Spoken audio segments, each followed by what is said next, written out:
అది నిన్న మీ దగ్గర జరిగిన సంత లాంటిది ఒక విధంగా, అది అని చూస్తే నాకు సంత మీరు ఫెస్టివల్ అని పెట్టిరు మొత్తం ఎందుకంటే అక్కడ ఒట్టి సంత ఒకటే కాదు జరుగుతున్నది. అవునవును, ఎన్ని యాక్టివిటీ ఉంది.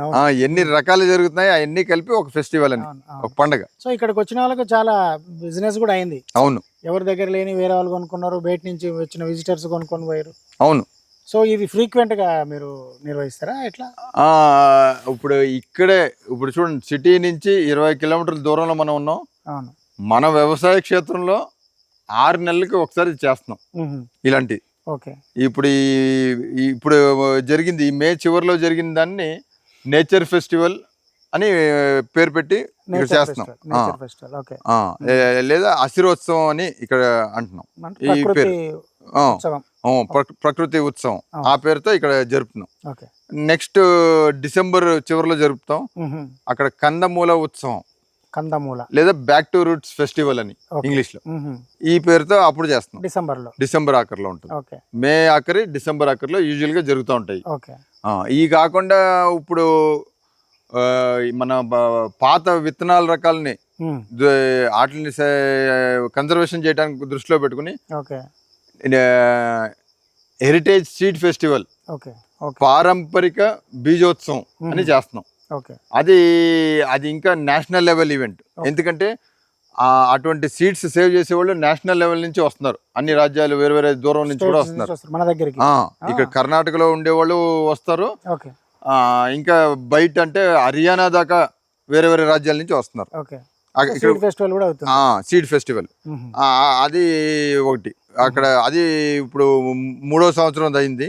సంవత్సరానికి ఒకసారి దావణగిరిలో చేస్తాం. అది ఇంకా కొద్దిగా పెద్ద ఈవెంట్ కాబట్టి ఎక్కువ మంది జనం రావటం వెళ్ళటం ఉంటది కాబట్టి ఇక్కడ సిటీలో చేస్తాం.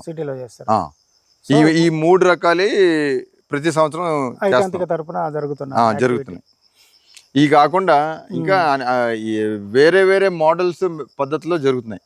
ఏంటంటే ఇప్పుడు మనం మొదలెట్టింది ఇక్కడ మా దావణగిరి జిల్లాలో ఒక గ్రూప్ ఉంది. ఇలాగా డిస్టిక్ వైజ్ గ్రూప్స్ స్టార్ట్ చేసుకుంటున్నాం. అలాగా వేరే వేరే కర్ణాటకలో వేరే వేరే జిల్లాల్లో ప్రారంభమైనవి. అదే విధంగా ఇప్పుడు అనంతపురం జిల్లాలో మన ఆంధ్రాలో ప్రారంభమైంది. అక్కడ యాక్టివ్ అవి అక్కడ స్టార్ట్ అవుతున్నాయి. ఇవన్నీ కూడా వాళ్ళు అక్కడ చేరుకుంటాం, ఒకళ్ళ అనుభవాలు ఒకరు పంచుకుంటాం, ఈ దారిలో ముందుకెళ్తున్నారు వాళ్ళు. ఇప్పుడు ఇంకా అందరూ ప్రొడక్షన్ స్టార్ట్ చేస్తే వాళ్ళు ఇలా మార్కెటింగ్ కూడా చేసుకుంటారు. ఎయిర్పోర్ట్ లో ఇవన్నీ జరుగుతున్నాయి. ఇలాగ ఎక్కడ స్థళీయంగా వాళ్ళ జిల్లాలో కూడా చేసుకుంటానికి అవకాశం. దగ్గర నేర్చుకుంటాక వచ్చేవాళ్ళు ఒకటి విజిటర్స్ కింద వస్తారు. ఇక్కడ వచ్చి అదేంటంటే ఒక మినిమం ఒక 3 గంటలైనా ఇక్కడ స్పెండ్ చేస్తారు. 10 గంటలకు వస్తారు, 1 గంట కొద్దిగా ఎక్స్టెండ్ అవుతే 2 కూడా అవుతుంది. అలాగా వచ్చి ఒక 3 గంటల్లో ఒక క్రాష్ కోర్స్ లాగా మొత్తం అన్ని విషయాలు న్యాచురల్ ఫార్మింగ్, న్యాచురల్ లివింగ్ సంబంధించిన అన్ని కూడా పరిచయం చేస్తాం. అది ఒకటి. రెండోది వాలంటీరింగ్ ప్రోగ్రామ్ అని కూడా జరుగుతుంది. ఇక్కడ మన లోకల్ గా ఉండేవాళ్ళు వస్తారు, ఫారిన్ నుంచి వేరే దేశాల నుంచి కూడా వస్తారు. వాలంటీరింగ్ ప్రోగ్రామ్ ఇక్కడ వచ్చి పని చేసుకుంటూ నేర్చుకుంటాం. అది ఒక విధానం. ఇంకా మూడోది మనం వర్క్ షాప్స్, ట్రైనింగ్స్ అన్ని కండక్ట్ చేస్తాం. వాటికి కూడా వస్తూ ఉంటారు. ఇక్కడ చేస్తాం. మనం కూడా వేరే జిల్లాలకు వెళ్ళి అక్కడ కూడా చేస్తున్నాం. ట్రైనింగ్స్ ప్రోగ్రామ్స్ అని కండక్ట్ చేస్తున్నాం, ఇస్తున్నాం. తర్వాత 4వది ఇప్పుడు నేను చెప్పిన ఈవెంట్స్, 1 డే ఓపెన్ ఈవెంట్స్ అన్నమాట. ఎవరైనా ఎంతమంది అయినా రావచ్చు. ఇలాంటి ప్రోగ్రామ్స్ చేస్తాం. తర్వాత ఇంకా ఈ సోషల్ మీడియా ద్వారా అవుట్ రీచ్ ప్రోగ్రామ్స్ మనం అన్ని social medias, print media, electronic media ద్వారా కూడా అందరికి విషయాలు ముట్టిస్తున్నాం. ఇది ఒకటి జరుగుతుంది. మళ్ళీ లోకల్, ఇంటర్నేషనల్ వేరే వేరే వేదికల్లో వెళ్ళి మన ఎక్స్పీరియన్స్ షేర్ చేసుకుంటున్నాం. ఇవన్నీ అవుట్ రీచ్ ప్రోగ్రామ్స్. ఈ రకంగా వేరే వేరే ఫార్మాట్స్ లో అనేక ప్రోగ్రామ్స్ జరుగుతున్నాయి. ఇక్కడ ఒక ప్రశ్న ఉంది సార్, అంటే వాలంటీర్గా రావడానికి కానీ, లేదు వచ్చి మీరు చెప్పిన 3 hours 4 hours క్రాష్ కోర్స్ నేర్చుకోవడానికి రావడానికి కానీ ప్రాసెస్ ఏంటి? అంటే ఏమన్నా ఫీ ఉంటుందా? ఈ అన్ని రకాల ఫార్మాట్స్ లో కూడా ఇవి కూడా మనకి ఆదాయం వచ్చే రూపాయలు కాదు. కాదు. ఇక్కడ ఎక్కడ కూడా మనం ఫీజులు ఇవన్నీ ఉండవు ఓకే. సామాన్యంగా. కానీ ఎక్కడన్నా ఇప్పుడు అక్కడ దావణగిరిలో చేస్తున్నాం మనం పారంపరిక బీజోత్సవం. అక్కడ ఆ సీడ్ ఫెస్టివల్ తో పాటు అక్కడ వేరే వేరే సెమినార్స్ నిర్వహిస్తున్నాం. రిజిస్టర్డ్ పార్టిసిపెంట్స్ కింద వాళ్ళ దగ్గర మనం డబ్బులు ఒక మినిమం ఫీజు ఉంటుంది, రిజిస్ట్రేషన్ ఫీ. అది ఒక్కదానికి తప్ప ఇంకా మిగతా ఏ ఫార్మాట్స్ మనం చేసే ఏవి కూడా డబ్బులు ఫీజు ఇటువంటివి ఉండవు. ఈవెన్ ఏవి కూడా అక్కడ చేసే రిజిస్ట్రేషన్ ఫీజు కట్టించుకునేది కూడా మనకు ఆదాయం కాదు. ఇప్పుడు నాకు వైయక్తికంగా నాకు మా కుటుంబానికి ఈ వ్యవసాయ క్షేత్రం నుంచి వచ్చే ఆదాయమే ఆరాంగా బతుకుతున్నాం. ఇంకా రెండో అవసరం మాకు లేదు. అందుకు ఇక్కడ ఏంటంటే ఎప్పుడైతే డబ్బు అన్నది వస్తుందో సమస్య వెనకాల తోడు వస్తుంది జత. అందుకనే ఎయ్యి కూడా మనం ఏదే నిర్ణయం తీసుకొని ఏదే ప్రోగ్రామ్స్ కండక్ట్ చేయని చిన్నవనే పెద్దవనే దానికి ఆధారం ఏంటంటే ప్రధానంగా మనం ఆలోచన చేసేది కాస్ట్ తక్కువ ఉండాలి. అందరూ కాస్ట్ తక్కువ అంటే అందరి తల్లోకి వచ్చేది ఎకనామిక్ కాస్ట్, ఆర్థికంగా డబ్బులు. అది నిజమే, కానీ దానికన్నా పెద్ద నిజం ఏంటంటే ఎన్వైరన్మెంటల్ కాస్ట్. మాకు ఎన్వైరన్మెంటల్ కాస్ట్ ఈ పరిసరం మీద అవుతున్న భారం అదే ఉందో అది ముందు ప్రయారిటీ. రెండో ప్రయారిటీ ఆర్థిక ఖర్చు కూడా ఉంటుంది. ఈ రెండు కూడా మినిమం ఉంటే ఆ డిసిషన్ కరెక్ట్ అవుతుంది. ఇంకొకటి ఉంది సార్, ఆర్గానిక్ ప్రొడక్ట్స్ కొనాలి అనగానే సామాన్యుడు కాదు మామూలు మిడిల్ క్లాస్ వాళ్ళు కూడా భయపడేది ఏంటంటే రేట్లు ఎక్కువ ఉంటాయి అని. అవును, తక్కువ దిగుబడి వస్తుంది కాబట్టి ఎక్కువ రేటుకి అమ్ముకుంటారు అని. సరే, అది రైతు ఎందుకు అమ్ముకుంటాడన్న అంటానికి బోల్డ్ కారణాలు ఉన్నాయి. అవును, కానీ కన్జ్యూమర్స్గా మీరు ఇక్కడ కొద్దిగా కొన్ని బాగా అయితే 100 అవ్వచ్చు, అంతే, వేలలో కూడా వెళ్దాం.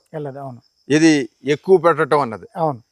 ఇక్కడ దీని గురించి మీరు ఆలోచన చేస్తుంటే అక్కడ మీ ఆరోగ్యం కోసం వేలు పెట్టాల్సి వస్తుంది. వేలు కాదు, లక్షలు ఖర్చు అవుతుంది. ఇక్కడ 100 గురించి ఆలోచన చేస్తే కూర్చుంటారా? లక్షలు పెడతారా? అక్కడ లక్షల గురించి ఆలోచన చేస్తారా? ఏది ముఖ్యం? ఇది సరిగా స్పష్టంగా ఆలోచన చేసుకోండి. రేటు ఎందుకు ఎక్కువ ఇవ్వాలన్నది ప్రశ్న రైతుల దగ్గరకు వచ్చేటప్పటికి అడుగుతున్నారు, కానీ సూపర్ మార్కెట్కి వెళ్ళి బేరాలు అడగండి.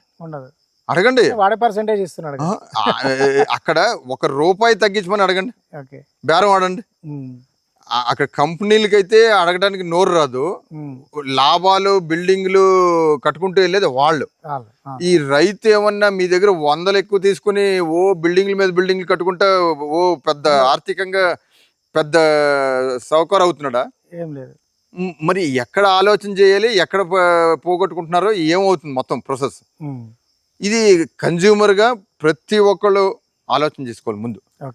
ఆ రైతుగా ఎక్కువ ఇస్తున్నాం అన్నదే కానీ ఆ ఎక్కువ ఇచ్చేదానికి అక్కడ మామూలు మార్కెట్లో మీరు తక్కువ ఇచ్చేదానికి అవి వస్తువులు క్వాలిటీ రెండు ఒకటేనా?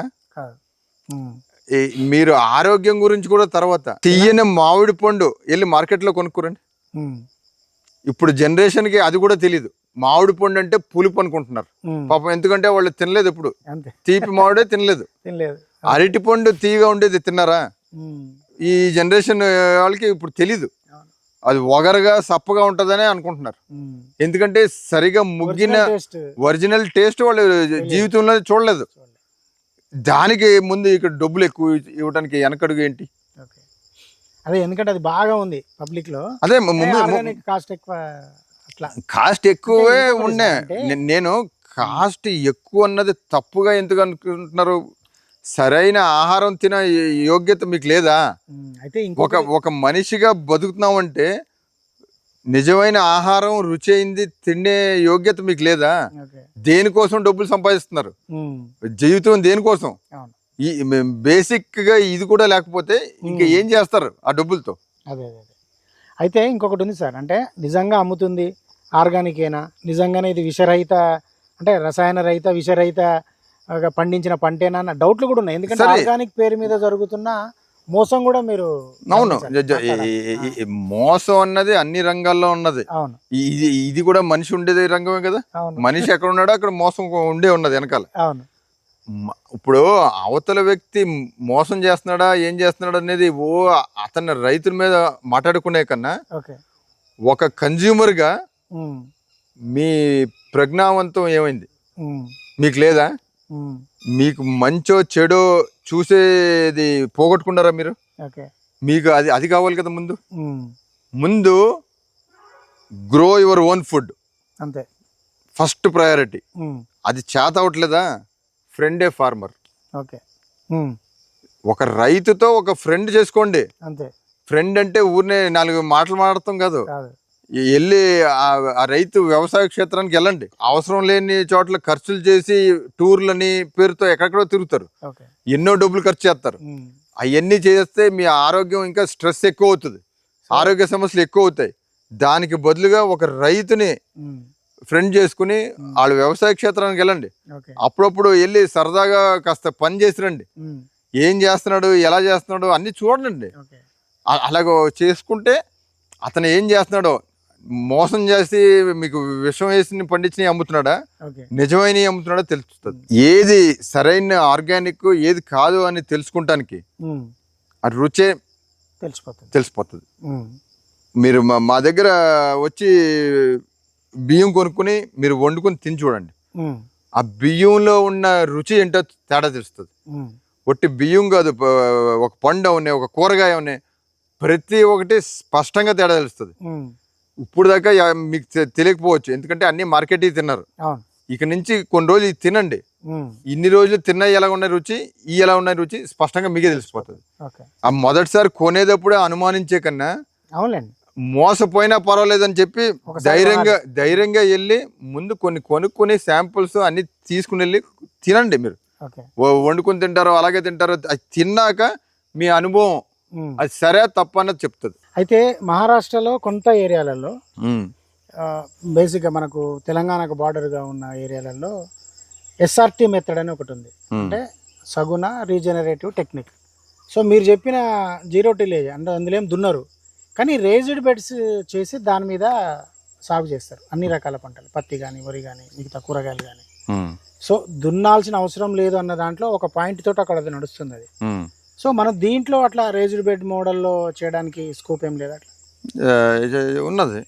మేము ఇప్పుడు ఈ మధ్య ఇలాగే ఒక కొత్తగా కూరగాయలు సాగు చేయడానికి ఒక కొత్త మోడల్ క్రియేట్ చేసి అది అందరూ మన రైతులందరికీ చెప్పిస్తున్నాం. అన్ని చోట్ల చేస్తున్నారు, సక్సెస్ఫుల్ గా బాగా అనుకూలంగా ఉన్నది. ఇప్పుడు మొత్తం అన్ని పంటల్లోకి కూరగాయలే ఎక్కువ పరిశ్రమ కావాలి. మనం పండిస్తానికి పని ఎక్కువ ఉంటది, పరిశ్రమ ఎక్కువ పెట్టాల్సింది. మన ఫోకస్ అన్ని రెగ్యులర్ గా చేయాలి ముందు. అందుకనే దాని గురించి ఫోకస్ చేసి అక్కడే పరిశ్రమ తక్కువ పోయేటట్టుగా పెట్టుకుని ఈ మోడల్ ని చేసుకున్నాం. సో మొత్తానికి ఇది మీది పార్కు ఫారెస్ట్, మీరు చెప్పిన ప్రకారం తోట. కన్ఫ్యూజన్ అవ్వాలి ఏది అని తీర్మానం చేయడానికి. అలాగుంటేనే అది సరైన నేచురల్ ఫార్మింగ్. పూలు పండ్లు ఆకుకూరలు కూరగాయలు అంత ఎంత సాధ్యం అంత వైవిధ్యత ఇక్కడ ఉన్నది. జీవ వైవిధ్యత మొక్కలే కాదు, ఇక్కడ ఎన్ని ఫారెస్ట్ లో ఉన్నట్టు మీకు ఈ సౌండ్స్ అన్ని తెలుస్తున్నాయి. ఇప్పుడు ఎన్ని రకాల జీవులు ఉంటే ఇంత సౌండ్లు వస్తాయి, ఇవన్నీ మీకు తెలుస్తున్నాయి. బయోడైవర్సిటీ ఇలాగుంటే ఇక్కడ ఆక్సిజన్ ఎంత రిచ్ గా ఉంటది. 5 తర్వాత ఇదిగో ఈ బోధులు చూడండి, ఇక్కడ 2 అడుగులు వదులుతాం.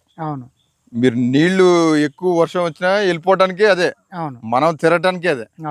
ఇప్పుడు ఇక్కడ నుంచి ఆరాంగా కూర్చుని చెయ్యి సగం వెళ్తుంది, అటు సైడ్ కూర్చుని సగం వెళ్తుంది. మనం నిర్వహించుకుంటాం. మనం ఇది కోత కోయిని కలుపు తీసేదామని ఇవన్నీ అవుతాయి. ఆ తర్వాత దాని తర్వాత ఈ 5 మడులు వేసినాక చుట్టూతో ఒక 5 అడుగులు ఏ పంటలు మనం ఇక్కడ వేయలేమో. ఇప్పుడు దానికి ఎగ్జాంపుల్ గుమ్మడి, ఒక పాదు వేస్తే మొత్తం అల్లు వేస్తుంది. అలాంటి ఇక్కడ అక్కడ వేసుకుంటాం. ఇక్కడ వేయలేని అన్ని ఇంకా ఆ 5 అడుగుల చుట్టూలో ఫైనల్ బార్డర్ లో వేస్తారు. అక్కడ కూరగాయలు వేస్తాం, ఔషధ మొక్కలు వేస్తాం, ఓకే, ఒక బొప్పాయి వేసుకోవచ్చు, నిమ్మకాయ వేసుకోవచ్చు, కరివేపాకు వేసుకోవచ్చు. ఓకే, అవి కూడా రెగ్యులర్ కావాలి కదా. కావాలి. ఈ మొత్తం ఇంత కలిపి ఇది ఒక చౌకాబార. చౌకాబారలో 5 గడులు ఉంటాయి. అవును, 1 2 3 4 5 5 బెడ్లు, ఇటు 5 ఇటు 5. అవును, మొత్తం అది గడి అయిందా అయిపోతుంది. ఇది ఓకే, ఇది ఒక మినిమం చిన్న ఫ్యామిలీ ఉంటే ఇది ఒక మోడల్. మీరు అదే ఆట ఆ గడ్లు 7 గడ్లు 9 గడ్లు 12 గడ్లు అవునవును ఆట ఉన్నది. అవునవును, ఈ కూడా అలా పెంచుకోండి. మీకు ఎక్కువ అవసరం ఉందా 5 చేసేది ఎక్కువ 2 ఎప్పులు పెంచుకోవచ్చు అంతే. కాకపోతే ఇది 3x15. ఇది ఈ బెడ్ మాత్రం 3x15. ఒక్కొక్క బెడ్ 3x15. ఇదిగో ఇప్పుడు ఇదిగో ఇక్కడ 5 చేసుకున్నాం. ఇప్పుడు ఇంకా ఎక్స్ట్రా కావాల్సింది చూడండి, అటు 5 చేసుకున్నాం. అవును అవును, అలాగా. సో 3x15 లో మళ్ళీ 3x5 అట్లా వస్తాయి. ఇదిగో ఇంత దగ్గరికి ఇలా పెరిగినప్పుడు కలుపు రావటమే తగ్గిపోతుంది. లేదు, ఛాన్సే లేదు అసలు. ఒకటి. రెండోది, ఇప్పుడు ఈ నేలలో వచ్చిన కలుపు పీకాలంటే గట్టిగా ఉంటది. ఇక్కడ మృదువు, ఓకే, ఈజీగా వచ్చేస్తుంది. ఎందుకంటే అక్కడ మట్టి మనం కాలు పెట్టం. ఇది పర్మనెంట్ బెడ్. ఒక్కసారి బెడ్ చేసినాక ఇంకా పర్మనెంట్ గా దీని లోపల వెళ్ళడానికి లేదు. ఇంకా అది హార్డ్ అవదు. అయితే నేను వేరే రైతు దగ్గర చూసాను సార్. ఇప్పుడు మీ దగ్గర మల్చింగ్ లేదు. మల్చింగ్ లేదు కదా, అంటే ఇది న్యాచురల్ మల్చింగ్ ఉంది. ఆ ఫార్మర్ ఏం చేసిండంటే బోదెలే పోసిండు, సేమ్ రెజ్డ్ బెడ్సే, దానికి ప్లాస్టిక్ అవన్నీ మళ్ళీ వేరే సమస్యలు. అన్ని ప్లాస్టిక్ వస్తే సమస్య మొత్తం. ఇంకొక రైతు ఏం చేసిండు, మనం అక్కడెక్కడ తీసిన వేస్టేజ్ కలుపు లాంటిది ఉంటదిగా, దాన్ని బెడ్ మీద పరిచేసిండు. సో అది న్యాచురల్ మల్చింగ్. ఇప్పుడు ఇక్కడ మోడల్ లో చుట్టూ 5 అడుగులు వచ్చిందా. అవును, ఆ 5 అడుగులకి మళ్ళీ ఒక బార్డర్ లైన్ వస్తుంది. అవును, అక్కడ వేసాను చూడండి. అవును, ఆ మొక్కలు అవి ఓకే, గ్లిరిసిడి అంటారు. అవును, గ్లిరిసిడి. అవును, అదే అవును, అది అరడుగుకి ఒకటి వేసాం. ఆ ఆకు రొట్ట నరుక్కుని మల్చింగ్ వేసుకోండి. మళ్ళీ వేస్తాం, అవి మళ్ళీ చిగురుతూ ఉంటాయి. ప్లస్ మళ్ళీ ఎరువుగా కూడా పనికి వస్తుంది కదా. దాన్ని అది గ్రీన్ మ్యాన్యూర్ లెగ్యూమినస్ మొక్కది ప్లాంట్. ఓకే, ఇప్పుడు ఎన్ని సర్వ్ అయినాయి. అవును. సో ఇప్పుడు మనం నిలబడ్డ ఈ ప్లాట్ ఎంత ఉంటుంది సార్? ఒక 200 గజాలు ఉంటుంది. ఇప్పుడు ఇలాగ 5 బెడ్లు చేసి చుట్టూ 5 అడుగులు వదిలి అలాగే బార్డర్ లో ఒక గ్లిరిసిడ్ వేస్తే ఒక 41 అడుగు ఇంటూ 41 అడుగు జాగాలో అవుతుంది. ఇది బేసిక్ మోడల్. మీకు అవసరాన్ని బట్టి పెంచుకోవచ్చు మనం, మల్టిప్లై చేస్తాం. వైవిధ్యత, ఎన్ని రకాల పచ్చిమిరపకాయలు ఉన్నాయి, ఎన్ని రకాల టమోటాలు ఉన్నాయి, అన్ని వైవిధ్యత. ఆకుకూరలో చూడండి ఎన్ని రకాలు, అన్ని మీకు ప్రతి దాంట్లోనూ వైవిధ్యత. ఇదిగో ఇప్పుడు ఇక్కడ ఒకటి మొక్కజొన్న పొత్తు వేసాం అనుకోండి, ఇంకో చోట వేసేటప్పుడు స్వీట్ కార్న్ వేసుకోండి. ఇప్పుడు ఈ మధ్యలో ఒక స్వీట్ కార్న్ వచ్చింది అనుకోండి, ఇంకో చోట ఒక పాప్ కార్న్ వేసుకోండి. ఒక కుటుంబానికి చిన్న పిల్లల నుంచి అందరికి ఆసక్తితో ఇంట్రెస్ట్ గా అన్ని తినచ్చు. ఏదో కష్టపడి ఒక రకం కూరగాయలు 4 రకాలు వండుకుంటాం కాదు. ఎన్ని రకాలు వైవిధ్యంగా మన ఆహారం ఉంటుందో వైవిధ్యంగా అంత న్యూట్రియంట్స్ దొరుకుతుంది, ఆరోగ్యం చక్కగా ఉంటది. ఇది చిన్న పిల్లల నుంచి ఆడపిల్లలు వాళ్ళే నిర్వహించుకోవచ్చు. వాళ్ళే విత్తనాలు వేయటం, వాళ్ళే ఇవన్నీ చేసుకుంటాం. ముందు ఈ బెడ్స్ ఫార్మేషన్ చేయడానికి కొద్దిగా పని ఉంటది, అది మగవాళ్ళు చేసి ఇచ్చిన మిగతా అన్ని ఆడవాళ్ళు పిల్లలే చేసుకోవచ్చు, నిర్వహించేసుకోవచ్చు. మీరు బెడ్ సపోర్ట్ కూడా ఈ కోకోనట్ పెట్టేసారు. అది ఎందుకని లేదంటే ఇప్పుడు ప్రతిసారి ఆ బెడ్ మట్టి జారిపోతా ఉంటది, అది బెడ్ ఫార్మేషన్స్ చేయాలి. ఇది పర్మనెంట్, ఒక్కసారి చేయటమే తప్ప మళ్ళీ అది చేసే పని లేదు. పని తగ్గితమే ముఖ్యం ఇక్కడ. సో ఫైనల్ గా సార్ మీ ఐకాంతిక కృషి గురించి, అదే న్యాచురల్ ఫార్మింగ్ గురించి ఫైనల్ వర్డ్ ఏం చెప్తారు? అన్ని చెప్పేసినట్టే ఉన్నది, ఇంకా ఫైనల్ అన్నది. ఇప్పుడు ఎవరి మాటల్లోనో పడిపోయి ఏదో చేసి ఎవరినో వేరే వాళ్ళని కంపెనీలని ఇలాంటి వాటిని ఉద్ధరించే కన్నా ఓకే మిమ్మల్ని మీరు ఉద్ధరించుకోండి. ఓకే అన్ని ప్రాణులు పక్షులు ఎలా బతుకుతున్నాయో అలాగ ప్రకృతికి మనం అలా నవ్వి ఓకే. మనం బతకాలి. ఉమ్, అప్పుడు నిజంగా సుఖంగా నెమ్మదిగా మనం బతకడానికి అవకాశం ఉంది. ఓకే అందరూ ఇంతే చేయండి, అంతే. అంతే.